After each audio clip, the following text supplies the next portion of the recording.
नमस्कार, स्वागत है आपका हमारे चैनल में। अब खबरें विस्तार से। सूरत लोकसभा सीट पर बीजेपी के उम्मीदवार मुकेश दलाल को निर्विरोध जीत विवादों में है। कांग्रेस के उम्मीदवार का नामांकन रद्द होने के बाद बाकी बचे 8 उम्मीदवारों ने अपनी उम्मीदवारी वापस लेने के बाद मुकेश दलाल निर्विरोध चुन लिए गए थे। अब इस मामले में कांग्रेस ने चुनाव आयोग में शिकायत की है। कांग्रेस का आरोप है कि अनुचित प्रभाव के जरिए मुकेश दलाल को विजेता घोषित किया गया है। कांग्रेस की मांग है कि इस सीट पर नए सिरे से चुनाव कराए जाएं। पार्टी ने दावा किया है कि दरअसल बीजेपी कारोबारी समुदाय से डर गई थी, जिस वजह से उसने सूरत लोकसभा सीट पर मैच फिक्सिंग की कोशिश की है। कांग्रेस नेताओं ने एक प्रतिनिधिमंडल ने मुख्य चुनाव आयुक्त और उन चुनाव आयुक्तों से मुलाकात की और मांग की कि सूरत में चुनाव प्रक्रिया दोबारा कराई जाए। कांग्रेस प्रवक्ता अभिषेक मनु सिंघवी ने चुनाव आयुक्तों से मिलने के बाद कहा है कि हमने चुनाव आयोग से आग्रह किया कि सूरत सीट पर चुनाव की स्थगित किया जाए और जल्द से जल्द दोबारा चुनाव कराए जाएं, ताकि एक स्पष्ट संदेश जा सके कि आप इस तरह गलत प्रभाव डालकर लाभ नहीं उठा सकते। उन्होंने आरोप लगाया कि ऐसा मामला नहीं है जहां मामले पर चुनाव याचिका पर फैसला होगा। उन्होंने कहा है कि ये ऐसा मामला नहीं है जहां मामले पर चुनाव याचिका के जरिए फैसला होगा। सिंघवी ने कहा कि सूरत में 4 प्रस्तावकों ने कांग्रेस उम्मीदवार को नॉमिनेट किया था, लेकिन अचानक चारों ने अपने हस्ताक्षरों को झुठला दिया। चारों ने इकट्ठे, ये कोई संयोग नहीं है, हमारे उम्मीदवार कई घंटों तक गुमशुदा था और जब तक वो सामने आया हमें पता चला कि अन्य सभी उम्मीदवारों ने भी अपनी उम्मीदवारी वापस ले ली है। हमारे उम्मीदवार का नामांकन खारिज कर दिया गया है। उन्होंने कहा कि अगर आप नहीं चाहते हैं कि इस देश में चुनाव नहीं हो और आप चाहते हैं कि सूरत की सीट प्लेट में सजा कर दे दी जाए, तो चुनाव कराने की ज़रूरत ही क्या है। आम आदमी पार्टी ने सोमवार को दिल्ली की एक अदालत के उस फैसले का स्वागत किया जिसमें अखिल भारतीय आयुर्वेदिक संस्थान के मुख्यमंत्री अरविंद केजरीवाल के स्वास्थ्य जांच के लिए एक मेडिकल बोर्ड गठित करने का निर्देश दिया गया है। पार्टी ने कहा है कि ये निर्देश साबित करता है कि तिहाड़ जेल में कोई मधुमेह रोग विशेषज्ञ नहीं है। दिल्ली की एक अदालत ने सोमवार को एम्स के केजरीवाल की जांच के लिए मेडिकल बोर्ड गठित करने का निर्देश दिया, ताकि ये निर्धारित किया जा सके कि उन्हें अपने रक्त शुगर के स्तर पर नियंत्रित करने के लिए इंसुलिन की आवश्यकता है या नहीं।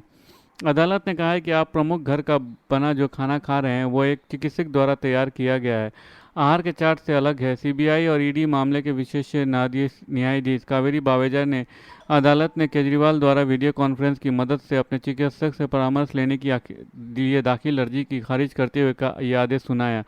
दिल्ली के स्वास्थ्य मंत्री सौरभ भारद्वाज ने कहा कि केजरीवाल करीब 22 दिन से तिहाड़ जेल में हैं। वो कई दिन से कह रहे हैं कि उनका शुगर लेवल बढ़ रहा है और जेल में कोई मधुमेह रोग विशेषज्ञ नहीं है। वो इंसुलिन की मांग कर रहे हैं। आज अदालत के फैसले से साफ हो गया कि तिहाड़ जेल में कोई मधुमेह रोग विशेषज्ञ नहीं है। आजकल चुनावी हलकों में प्रधानमंत्री नरेंद्र मोदी के एक बयान की बड़ी चर्चा है। राजस्थान के बांसवाड़ा में पीएम कांग्रेस के घोषणा पत्र पर निशाना साधा था। इसी दौरान उन्होंने पूर्व मनमोहन सिंह के देश की संपत्ति पर पहला अधिकार मुसलमानों का है वाला बयान दोहराया। मोदी ने कहा कि ये कांग्रेस का घोषणा पत्र कह रहा है कि वो माताओं बहनों के सोने का हिसाब करेंगे, जिसकी जानकारी लेंगे और फिर उस संपत्ति को बांट देंगे। पीएम के मुताबिक ये संपत्ति इकट्ठी करके किसको बांटेंगे? जिनके ज़्यादा बच्चे हैं उनको बांटेंगे। प्रधानमंत्री का इशारा मुसलमानों की ओर था। मोदी के बयान पर सियासी घमासान मचना तय था और वही हुआ। कांग्रेस समेत तमाम विपक्षी दलों ने पीएम पर जवाबी हमला बोला। पलटवार के लिए बीजेपी मनमोहन के 9 दिसंबर 2006 वाले भाषण का वीडियो शेयर करने लगी। पीएम मोदी ने जो कहा है वो कितना सच है? क्या सच में मुसलमानों के बाकी धर्मों से ज़्यादा बच्चे हैं? सरकारी आंकड़ों के हवाले से समझिए। भारत में आखिरी जनगणना 2011 में हुई थी, मतलब धार्मिक समूह पर जनसंख्या का डेटा 13 साल पुराना है। किसी भरोसेमंद सरकारी एजेंसी ने धार्मिक समूह के आंकड़े अपडेट भी नहीं किए हैं।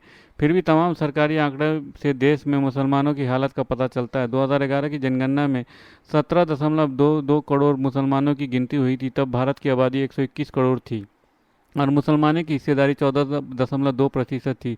उससे पहले 2001 की जनगणना में मुसलमानों 13.81 करोड़ थी। 2001 में देश की जनसंख्या मुसलमानों के हिस्सा 13.43 था। जनगणना के आंकड़ा देखें तो 2001 से 2011 के बीच मुसलमानों की आबादी में 24.69% का उछाल दर्ज हुआ है। हालांकि ये 10 साल से अंतराल पर मुसलमानों की आबादी में हुई सबसे कम बढ़त है। 1991 से 2001 के बीच भारत में मुसलमानों की संख्या 29.49% तक बढ़ी थी। उत्तर प्रदेश के मुख्यमंत्री योगी आदित्यनाथ ने भारतीय राष्ट्रीय कांग्रेस के पूर्व अध्यक्ष और वायनाड से सांसद राहुल गांधी के गरीबी वाले बयान पर टिप्पणी की है। सीएम योगी ने राहुल गांधी के बयान पर कहा है कि कांग्रेस 6 दशकों से ज़्यादा शासन किया और दादी से लेकर पोते ने उसी नारे के सहारे देश की जनता के आंखों में धूल झोंकने का काम किया है। उन्होंने कहा कि गरीबी हटाओ का नारा 1970 के दशक में कांग्रेस ने दिया था, जो कभी हिट नहीं पाया। कांग्रेस 6 दशकों से ज़्यादा शासन किया और दादी से लेकर पोते ने उसी नारे का सहारा देश की जनता की आंखों में धूल झोंकने का काम किया है। सीएम ने कहा है कि इंडी गठबंधन के किसी बहकावे में जनता नहीं आना है।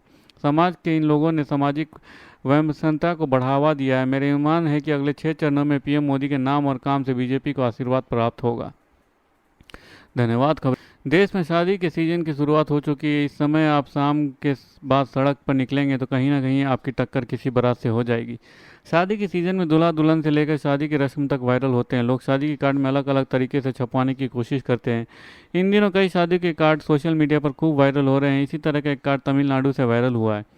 ये शादी का कार्ड तमिलनाडु का है। बता दें, इस समय आईपीएल चल रहा है, जिसकी फैन फॉलोइंग तगड़ी है। खासकर IPL franchise Chennai Super Kings के फैंस बेस के बारे में ज़्यादा कुछ नहीं कहा जा सकता है। ये तक कि उस टीम के पूर्व कप्तान महेंद्र सिंह धोनी की फैंस बेस की बात ही नहीं की जाए तो बेहतर है, क्योंकि उनका फैन बेस तमिलनाडु नहीं पूरा देश में है।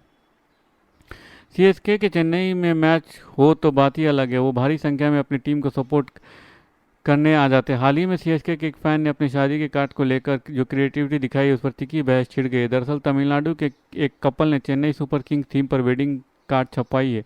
शादी के कार्ड पर सीएसके लोगों का उपयोग करके उनका नाम छपवाया गया। साथ ही मैच सैंपल टिकट पर शादी का समय और रिसेप्शन जैसी जानकारी दी गई। उन्होंने मैच पूर्वालोकन और मैच भविष्यवाणी जैसे शब्दों के साथ अपने प्यार का वर्णन करने के लिए रचनात्मक का उपयोग किया है। यही वजह है कि शादी का निमंत्रण कार्ड सोशल मीडिया पर खूब वायरल हो रहा है। धन्यवाद। खबरें समाप्त हुई हैं। अगर आपको हमारे वीडियो के कंटेंट पसंद आ रहे हैं तो इसे लाइक और सब्सक्राइब जरूर कीजिए। अपने परिवार और दोस्तों में शेयर कीजिए और अपने सुझाव कमेंट बॉक्स में पोस्ट करना ना भूलें। धन्यवाद। आपका दिन शुभ हो।